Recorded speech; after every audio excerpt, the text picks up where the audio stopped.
tassa bhagavato arahato sama sambuddhassa. Namo tassa bhagavato arahato sama sambuddhassa. Namo tassa bhagavato arahato sama sambuddhassa. Iya tapi Pubbarasikma kaira malaguni bahu ewang jatena macena katabang kusalang bahung ti. Terpujilah Sang Bhagawa yang Maha Suci, yang telah mencapai penerangan sempurna. Terpujilah Sang Bhagawa yang Maha Suci, yang telah mencapai penerangan sempurna. Terpujilah Sang Bhagawa yang Maha Suci, yang telah mencapai penerangan sempurna. Seperti setumpuk bunga dapat dibuat banyak karangan bunga, demikian pula seendaknya banyak kebajikan dapat dilakukan oleh manusia di dunia ini. Dhammapada Pubbawagga Syair 53.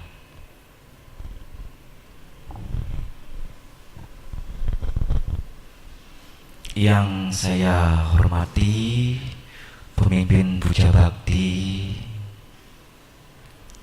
Upasaka, Upasika, Upacarika,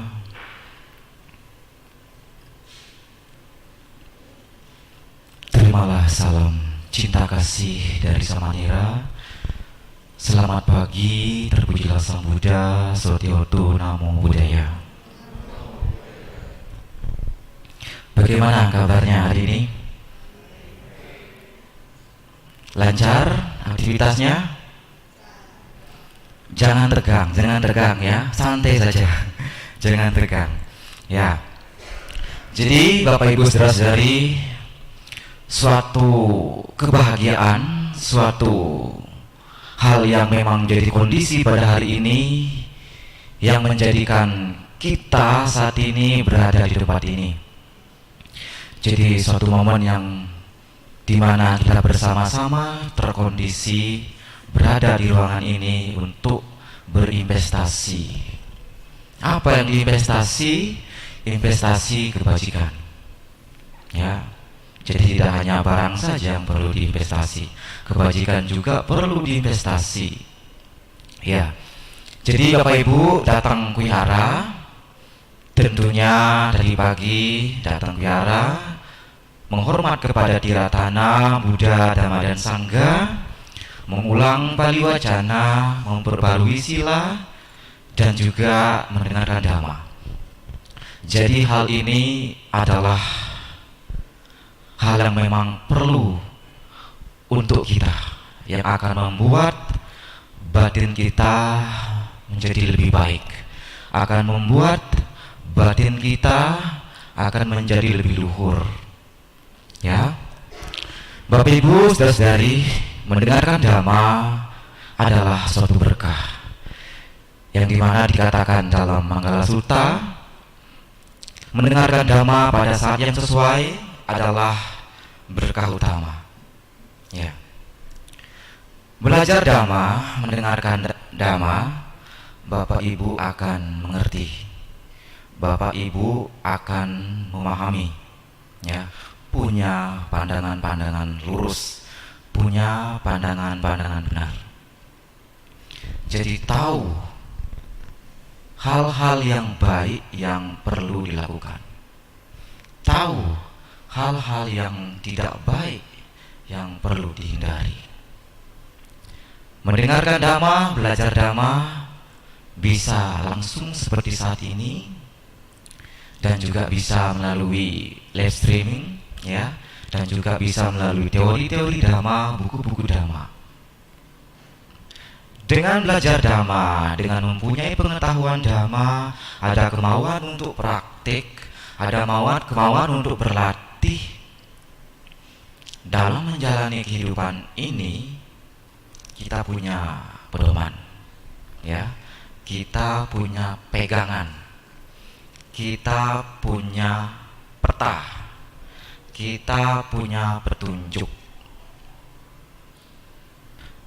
tahu ke arah mana kita akan pergi, tahu ke arah mana yang perlu kita laksanakan. Karena adanya Dhamma, karena belajar Dhamma, itulah yang menjadi pegangan kita. Kita berproses dalam kehidupan ini, kalau tidak mempunyai peta, kalau kita tidak mempunyai denah, bisa saja tersesat.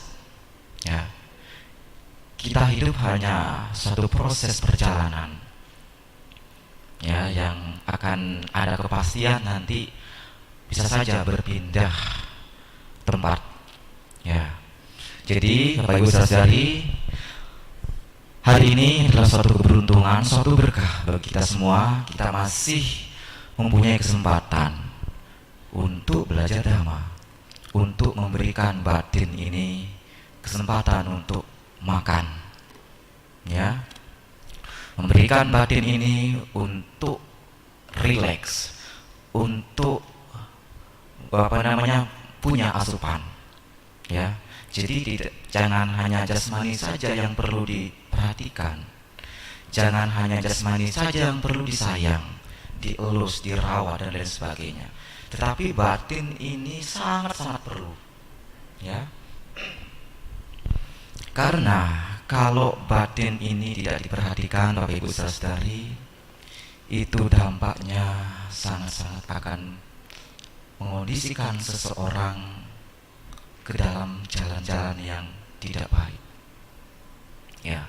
Batin yang kering, batin yang lapar, gersang, itu sangat rentan sekali membuat seorang suka marah, dendam, ya, tidak senang dengan kebahagiaan orang lain, tidak senang melihat makhluk lain berbahagia. Itu adalah diakibatkan karena batinnya lapar, batinnya kering, batinnya tidak sehat. Begitu juga sebaliknya, kalau seseorang mempunyai batinnya sehat, dia senantiasa dalam kehidupan sehari-hari, ia selalu mengembangkan metta, mengembangkan karuna, ya. Melihat tetangganya, temannya sukses, ia turut berbahagia. Melihat makhluk lain menderita, hatinya sedih, ya. Karena juga ada orang yang batinnya sakit ketika melihat makhluk lain menderita atau temannya menderita. Syukurin lo sekarang lo menderita, syukurin lo sekarang lo mempunyai masalah. Itu adalah kata-kata yang keluar dari orang yang batinnya sakit, ya. Dia bahagia sekali melihat temannya menderita, bahagia sekali, ya. Jadi inilah Bapak Ibu Saudari, perlunya batin ini dielus, disayang, diperhatikan, ya. Nah, pada kesempatan pagi hari ini Bapak Ibu Saudari, kita akan membahas salah satu topik Dhamma mengenai siang dan malam, ya. Yang dari siang dan malam ini ada dalam salah satu sutta dalam Anguttara Nikaya kelompok 6 sutta ke-84, ya. Jadi Sang Buddha menjelaskan sutta ini kepada para biku, ya. Tetapi secara makna itu mencakup semuanya, baik itu pabajita maupun berumah tangga, ya. Jadi ada apa sebenarnya dengan siang dan malam? Ya, kalau kita ketahui siang untuk bekerja, malam untuk tidur, seperti itu, ya. Jadi siang dan malam ini juga dalam sutta ini dijelaskan sangat perlu diperhatikan, Ya, sangat perlu kita bisa menyadari keberadaannya. Jadi poin utama yang ada dalam sutta ini, Rati Diwasa Sutta ini tentang siang dan malam itu adalah kualitas yang tidak bermanfaat. Jika seseorang itu mengembangkan dalam batinnya, dalam dirinya, dalam baik itu siang hari maupun malam hari, yang menanti adalah kemerosotan, yang menanti adalah bencana, yang menanti adalah kejatuhan. Dan ada juga kualitas-kualitas yang bermanfaat jika seseorang menjalaninya, mengembangkannya dalam kehidupan sehari-hari, baik itu siang hari, malam hari, yang menanti adalah kemajuan, perkembangan, dan kebahagiaan. Ya, jadi pada saat itu Sang Buddha berkata kepada para biku, "Para biku, ada 6 kualitas yang tidak bermanfaat. Jika dikembangkan, dijalankan dalam kehidupan sehari-hari, siang hari maupun malam hari, yang menanti adalah kemerosotan."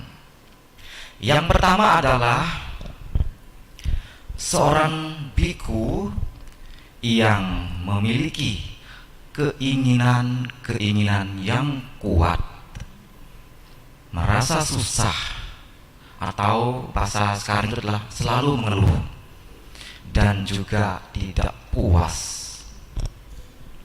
Jadi inilah kualitas yang pertama. Ya. Jadi kalau kita selalu mengembangkan kualitas yang tidak bermanfaat yang pertama ini, yaitu selalu mempunyai keinginan yang kuat yang melampaui kebutuhan kita, keinginan kebutuhan kita. Selalu mengeluh, belum dilaksanakan, belum dilakukan, belum dikerjakan, sudah mengeluh duluan, sudah susah duluan. Pasif. Ya, mau sampai kapan kalau kita tidak bergerak melakukan? Mau sampai kapan kita akan bisa berkembang, kita bisa maju? Tidak puas atas segala kondisi yang diterima, atas segala hal-hal yang dimiliki. Selalu ingin lagi, tidak bersyukur. Jadi kualitas-kualitas seperti ini yang membuat seseorang terjerumus ke dalam kondisi kemerosotan. Merosotnya seperti apa? Ya, dalam Dhamma Sang Buddha mengajarkan seseorang merosot itu tidak hanya dalam kehidupan saat ini, ya, merosot di kehidupan saat ini dan juga di kehidupan selanjutnya. Merosot secara materi dan juga secara spiritual. Jadi inilah momennya Bapak Ibu saudara-saudari datang vihara untuk melatih, menghindari kualitas-kualitas yang tidak bermanfaat. Pagi hari ini Bapak Ibu saudara-saudari telah melatih untuk menghindari hal itu dengan datang vihara praktik Dhamma. Ya, patut kita syukuri karena kesempatan masih ada dalam kehidupan kita untuk berinvestasi kebajikan itu. Nah, Bapak Ibu saudara-saudari, kemudian ada kualitas yang tidak bermanfaat yang kedua, yaitu tidak memiliki keyakinan. Saya tanya, Bapak Ibu saudara-saudari, apakah Bapak Ibu memiliki keyakinan? Memiliki keyakinan? Tentu, ya. Kenapa Bapak Ibu datang vihara? Faktor utamanya, landasan utamanya adalah dari keyakinan itu. Yakin bahwasanya dengan belajar Dhamma, dengan praktik Dhamma, ia akan hidup bahagia. Dia akan berinvestasi kebajikan. Ini adalah modal. Ya, ini adalah bekal untuk menunjang kebahagiaan kehidupan kita. Jadi seorang yang tidak memiliki keyakinan, ya, dia tidak ada motivasi menjalani hidup tanpa arah, ya, menjalani hidup tanpa peta. Ya udah, saya jalan aja, saya bodo amat mau kemana. Ya, jadi tanpa arah, tanpa tujuan. Dengan demikian, dengan adanya keyakinan, hal ini yang menjadikan seorang bisa mengendalikan dirinya, kemudian menuntun dirinya ke arah-arah yang baik. Ya, jadi seorang yang tidak memiliki keyakinan terhadap suatu hal yang benar, suatu hal ajaran kebenaran, seseorang yang mengembangkan kualitas yang tidak bermanfaat ini dalam dirinya, yang menanti adalah kemerosotan. Dan itu sudah pasti. Ya. Nah, Bapak Ibu, itulah kualitas yang tidak bermanfaat yang perlu kita hindari, tidak kembangkan dalam kehidupan kita. Jadi maka dari itu kenapa siang hari malam hari perlu kita perhatikan supaya kualitas itu tidak berkembang dalam diri kita, tidak tumbuh subur. Ya. Nah, itu adalah kualitas yang tidak bermanfaat yang kedua. Kemudian kualitas yang tidak bermanfaat yang ketiga adalah tidak bermoral. Ya. Bermoral dalam agama Buddha sebagai berumah tangga menjalankan sila sebagai latihan kemoralan, yaitu tidak menyakiti makhluk lain, tidak mengambil barang yang tidak diberikan, kemudian tidak asusila, tidak menfitnah, tidak berdusta, tidak mengatakan atau keluar kata-kata kasar, dan tidak menggunakan obat-obatan terlarang. Jadi kalau seseorang dalam kehidupannya mengembangkan kualitas yang tidak bermanfaat yang ketiga, tidak bermoral, tidak berlatih untuk tidak menyakiti, tidak berlatih untuk tidak mencuri. Kalau dalam kehidupan sehari-hari dijalankan hanya untuk menyakiti, ya, hanya untuk mencuri, hanya untuk asusila, hanya untuk berbohong, berdusta dan lain sebagainya, kita ketahui bersama secara kehidupan langsung, secara nyata dalam kehidupan ini tidak ada orang yang bahagia ketika ada orang yang tidak mempunyai moral.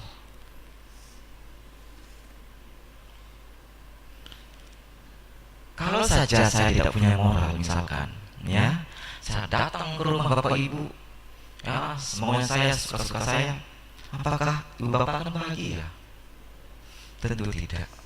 Dan seseorang yang mengembangkan kualitas yang tidak bermanfaat yang ketiga, yang menanti adalah penderitaan, adalah kemerosotan. Nah, itulah kualitas yang tidak bermanfaat yang ketiga yang perlu kita hindari, bukan dikembangkan, tapi dihindari. Ya. Nah, kemudian ada kualitas yang keempat yang tidak bermanfaat yang perlu juga kita hindari. Apa itu?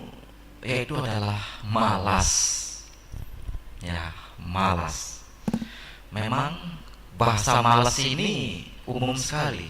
Semua orang mengalami malas. Bahkan saya sendiri mengalami hal itu.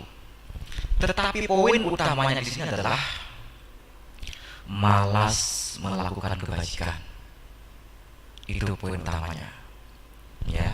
Seseorang yang malas dalam hal-hal yang bajik, malas investasi kebajikan, malas mengembangkan batinnya ke arah-arah yang lebih baik, yang menanti dan pasti adalah kemerosotan. Ya, bahkan dalam kehidupan sehari-hari saja, kalau kita malas beraktivitas, malas membangun sosial, ya, kemudian malas bekerja, apakah akan sukses? Ada yang menjamin kalau malas itu akan menjadi sukses? Ada yang menjamin kemalasan adalah faktor kesuksesan? Saya rasa kita semua sepakat bahwasanya kemalasan adalah hal yang menjadi faktor seorang tidak akan bisa sukses. Ya. Nah itu. Jadi dalam para bawah suta juga, ya, suta di Kudakan Nikaya Suta Nipata itu Sang Buddha menjelaskan tentang faktor yang menyebabkan seorang terjatuh, seseorang dalam atau masuk dalam bencana, yang membuat dirinya dalam bencana. Salah satunya adalah poinnya adalah kemalasan. Ya. Seseorang yang mengembangkan kualitas yang tidak bermanfaat, kemalasan ini dalam kehidupan sehari-hari, siang hari, malam hari, malas berbuat baik, itu adalah sudah pasti yang menanti adalah kemerosotan. Ya. Dan perlu kita ketahui Bapak Ibu saudara-saudari, pintu indera kita, pikiran, ucapan, tindakan itu membuat sebab. Itu membuat sebab. Ya. Jadi ini yang perlu diperhatikan. Ya. Itu mengeluarkan sebab dan akan timbul akibatnya, akan berakibat. Sekarang tergantung dari kita sendiri. Kita mau mengeluarkan sebab yang baik atau yang tidak baik dari 3 pintu indera kita ini. Nah itulah kenapa kita perlu mengembangkan kualitas-kualitas yang bermanfaat dan menghindari kualitas-kualitas yang tidak bermanfaat dalam kehidupan kita. Dengan demikian, hal ini termasuk sebagai kita lagi menuntun diri kita ke arah yang lebih baik, ke arah yang menuju kebahagiaan. Nah itu adalah kualitas tidak bermanfaat yang keempat. Kemudian kualitas yang tidak bermanfaat yang kelima adalah pikirannya kacau, ya, tidak tenang. Kalau kita selalu dalam kondisi pikiran kita kacau, tidak tenang, apakah bisa menjalani suatu aktivitas dengan baik? Tentu hal ini ketika kita selalu mengembangkan kualitas yang tidak bermanfaat, pikiran kacau ini dalam kehidupan sehari-hari, akan rentan sekali terjadinya suatu hal-hal yang tidak diinginkan. Ya. Jadi kenapa Sang Buddha mengajarkan meditasi, samatha bhavana, vipassana bhavana? Itu tujuannya supaya kita bisa melatih pikiran ini tidak kacau. Ya, karena guru saya juga di sana selalu memberi nasihat kepada saya, kalau pikiran lagi kacau jangan mengambil keputusan. Ya, itu nanti hasilnya tidak akan baik. Memang kondisi yang memicu seorang mengalami pikiran yang kacau ini sangat rentan sekali, banyak faktornya. Seperti misalkan di keluarga, suami istri tidak harmonis, ya, tidak tidak bahagia. Hal ini akan membuat pikiran kacau, pikiran yang kacau, ya. Dalam kerjaan misalkan, dalam kerjaan tidak akrab, tidak nyambung dengan atasannya, ya, tidak berhubungan baik dengan temannya. Hal ini juga memicu pikiran-pikiran yang kacau. Jadi perlunya kenapa kita harus berlatih meditasi, karena dengan mengendalikan pikiran ini, dengan memberikan kondisi pikiran ini supaya tenang, itulah hal yang membuat kita bisa menjalani aktivitas, bisa menjalani dengan baik. Jadi nanti kalau misalkan pikiran kacau, coba duduk sejenak, ya, duduk sejenak, ambil nafas. Nah, kalau sudah pikiran tenang, merasa tenang, barulah beraktivitas. Ya. Jadi perlunya kenapa kita harus mengembangkan pikiran-pikiran yang baik. Jadi dengan kita menghindari kualitas yang kelima ini, yaitu pikiran kacau ini yang akan menanti adalah kemajuan. Tapi kalau kita kembangkan, yang menanti adalah kemerosotan. Jadi itulah kenapa kita perlu menghindarinya. Nah, kemudian yang terakhir, kualitas yang tidak bermanfaat yang perlu kita hindari adalah tidak bijaksana. Ya, tentunya kita menjalani hidup ini kalau tidak bijaksana, ya, hal ini akan membuat seseorang melakukan tindakan atau mengeluarkan sebab-sebab yang tidak baik, ya, menjalani hidup dengan semaunya, apa yang dia suka, ya, yang baik dianggap tidak baik, yang buruk dianggap baik. Jadi hal ini rentan sekali akan memicu munculnya pandangan-pandangan salah.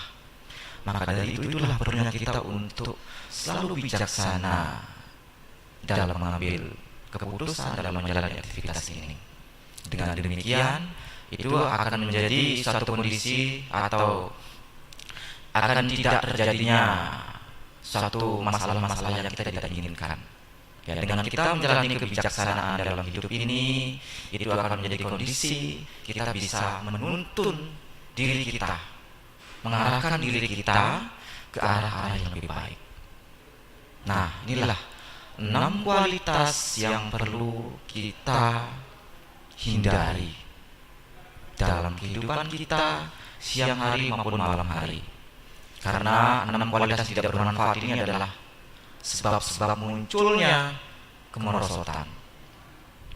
Nah, Bapak Ibu, saudara-saudari, ada juga 6 kualitas yang bermanfaat sebaliknya daripada kualitas yang tidak bermanfaat tadi. Ya, yang pertama, tidak memiliki keinginan yang kuat, kemudian tidak tidak mengeluh dalam hidupnya, merasa puas. Ya. Jadi dengan demikian kita selalu merasa bersyukur. Jadi dengan mengembangkan kualitas yang bermanfaat yang pertama, yaitu merasa puas. Ya. Jadi sifatnya menerima. Ya, kita menerima kondisi saat ini, menerima apa yang kita dapatkan, menerima apa yang kita punya, bersyukur. Hal ini yang mengondisikan seorang mudah untuk memunculkan kebahagiaan. Ya, dengan merasa puas, ya, tidak banyak tuntutan. Jadi inilah perlu dikembangkan.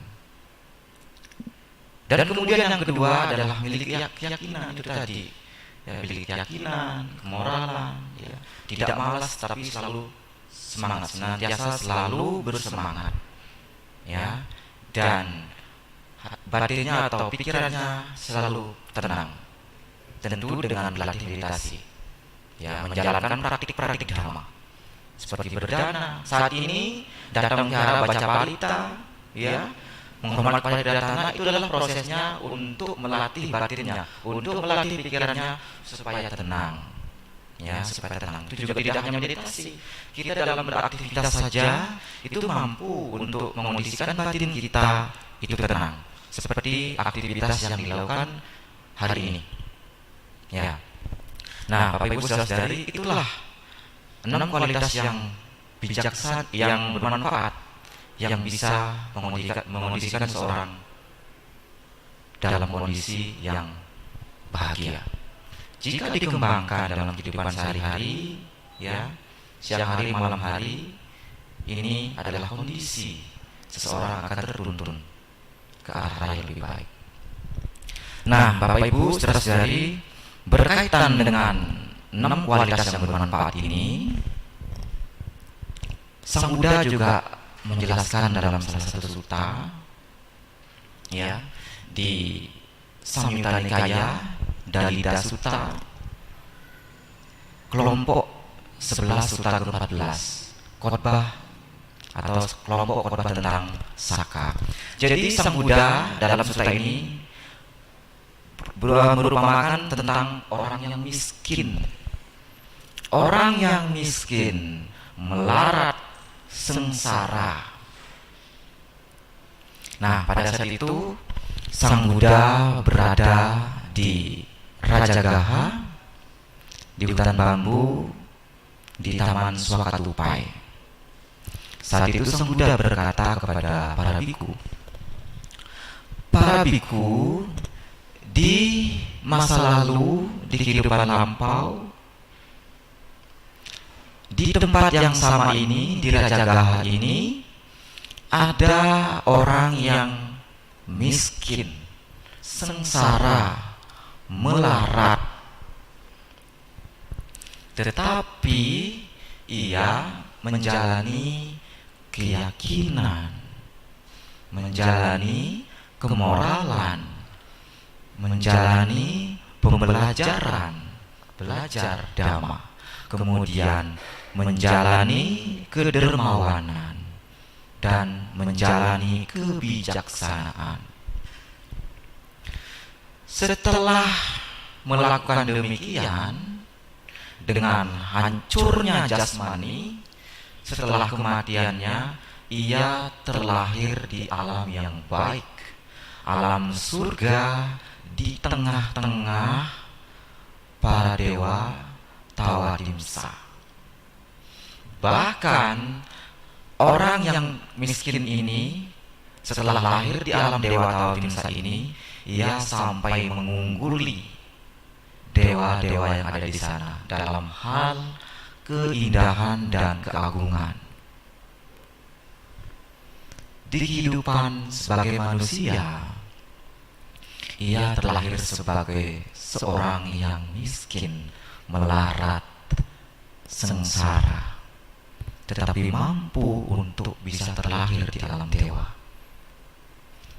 Ini adalah motivasi kita saat ini dalam keadaan masih bisa dibilang mampu untuk memenuhi kebutuhan kita sehari-hari, masa kalah, masa kalah. Jadi inilah kekuatan daripada seseorang menjalani kualitas yang bermanfaat itu. Nah, dengan hadirnya dewa-dewa baru ini, dewa yang baru ini, dewa-dewa yang lain tuh sampai menggerutu, ngomel, istilah seperti itu, sampai menanyakan, sungguh mengagumkan Tuan. Dewa-dewa yang lain itu berkata kepada dewa baru ini, sungguh menakjubkan Tuan. Dulu Anda adalah orang yang miskin. Dulu Anda adalah orang yang melarat, sengsara, tetapi bisa hadir dalam tengah-tengah kehidupan sebagai dewa Tawadimsa, bahkan sampai mengungguli dewa-dewa yang lain. Dengan melihat hal ini, akhirnya Dewa Saka atau Raja para Dewa berkata kepada dewa-dewa yang menggerutu tadi, Tuan-tuan, jangan menggerutu. Tuan muda ini dulu adalah seorang yang miskin, melarat, sengsara, tetapi dalam kehidupan ia sebagai manusia, selama hidupnya, selama proses perjalanan kehidupannya sebagai manusia, ia senantiasa mengembangkan keyakinan, menjalani keyakinan, kemoralan, pembelajaran, kedermawanan, dan kebijaksanaan. Jadi hal inilah yang mengondisikan Tuan baru ini bisa berada di tengah-tengah kalian dan sampai mengungguli dalam hal keindahan dan keagungan kalian. Dan sungguh luar biasa, sungguh hal yang membahagiakan. Siapa yang tidak ingin seperti itu? Tapi memang sulit. Tapi setidaknya dalam proses kehidupan kita, kita senantiasa untuk berlatih, membiasakan diri. Karena untuk melakukan kebajikan itu perlu kebiasaan. Maka dari itu bangunlah semangat dalam diri kita ini untuk selalu semangat dalam hal kebajikan. Dengan membiasakan seperti ini, datang vihara, baca parita, mendengarkan dhamma, kemudian bawana. Ketika hal ini dibiasakan, nanti kita tidak sulit untuk melakukannya. Kita tidak perlu diajak, karena hal ini akan menimbulkan pengetahuan kepada diri kita. Dengan latihan seperti ini akan menimbulkan pengetahuan. keyakinan semakin kuat, semakin kokoh, sehingga tahu sebenarnya tujuan seperti apa yang kita mau jalankan. Dengan memahami hal ini, kita mempunyai pandangan-pandangan yang benar. Jadi kita tidak pasif, tidak menjalani hidup semaunya kita. Ya, jadi dengan belajar Dhamma, mengembangkan kualitas-kualitas yang bermanfaat dalam kehidupan kita sehari-hari, ya, siang hari, malam hari, kita sudah atau kita tidak menyia-nyiakan hidup ini, ya. Dan seperti yang dikatakan dalam Dalila Sutta itu, ketika seorang mampu untuk menjalani keyakinan, kemoralan, pembelajaran, kedermawanan, dan kebijaksanaan, orang itu tidak disebut orang yang miskin. Ya, tidak disebut seorang miskin, tetapi disebut sebagai seseorang yang kaya raya dalam hal spiritual. Ya. Jadi itu Bapak Ibu saudara-saudari, kita selain menjalani hidup di kehidupan duniawi, kita juga perlu untuk mengembangkan spiritual. Ya, memang mengembangkan spiritual ini butuh latihan, tidak mudah untuk dilakukan karena sifatnya melawan arus. Dan duniawi ini sifatnya mengikuti arus. Ya. Jadi itulah kenapa kita ada di ruangan ini saat ini, yaitu dengan berlatih mengembangkan kualitas-kualitas yang bermanfaat. Dengan demikian, kita sudah mengarahkan hidup ini ke arah yang lebih baik. Ya, karena 4 gunung yang sekarang lagi datang dalam kehidupan kita itu semakin dekat. 4 gunung ada di kiri, kanan, depan, belakang. Itu mendatang kita secara bersamaan, semakin mengimpit dan akhirnya akan menggepit atau mencapit diri kita. Apa 4 gunung itu? 4 gunung itu adalah perumpamaan dari kematian. Ya. Jadi hal yang perlu kita lakukan adalah hidup sesuai dengan Dhamma. Cuma itu yang kita bisa lakukan untuk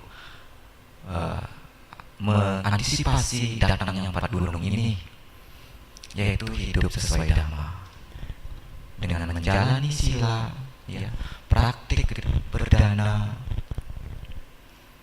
bijaksana. Jadi inilah jalan kita, tuntunan kita. Ketika kita mampu untuk menuntun diri kita ke arah yang lebih baik, kebahagiaan sudah menanti. Jangan khawatir, jangan ragu-ragu. Ketika Bapak Ibu saudara-saudari melakukan kebajikan itu, jangan ragu-ragu. Dan jangan mengharapkan hasil, karena sudah pasti hasilnya akan bahagia. Lakukanlah dengan sepenuh hati, lakukanlah dengan sungguh-sungguh, lakukanlah dengan semangat. Ya, dengan demikian itulah kebahagiaan, itulah bekal kita, teman sejati kita yang selalu menemani kita kemanapun kita pergi, dan sekaligus juga sebagai pelindung kita. Berlindung kepada Buddha, Dhamma, dan Sangha itu dari praktiknya. Ya.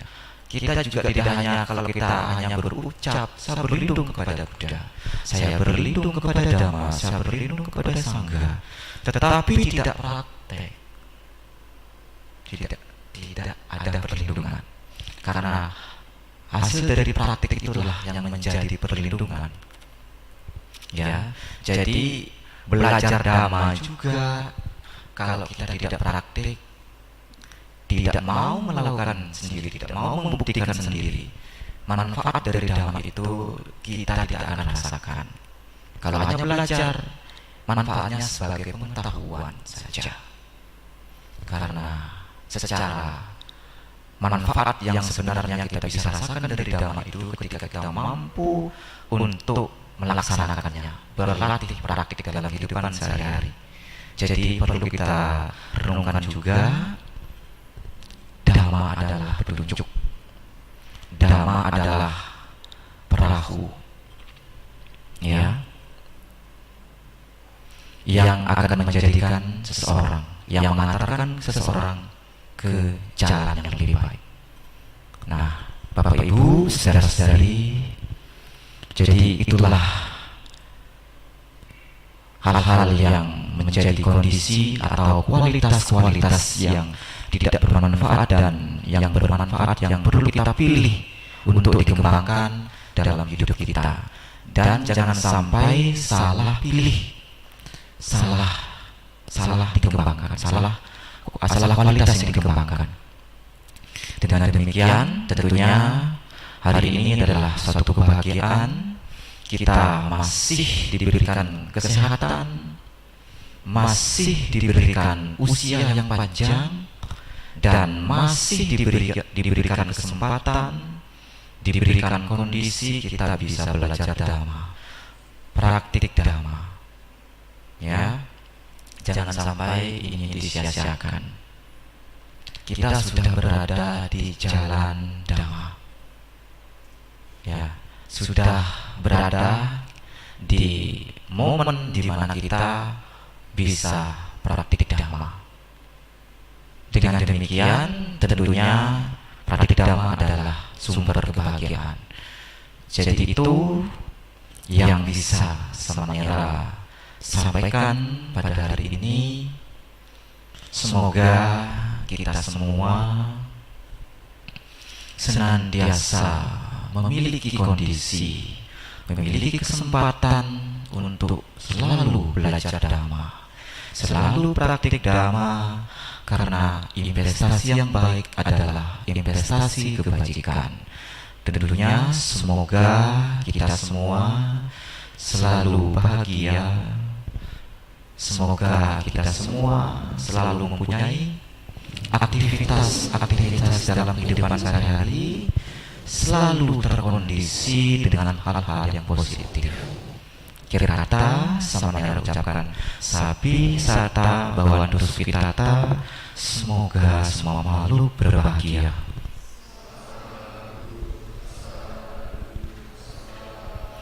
Selamat pagi, terpujilah Sang Buddha, Sajoto Namo Buddhaya.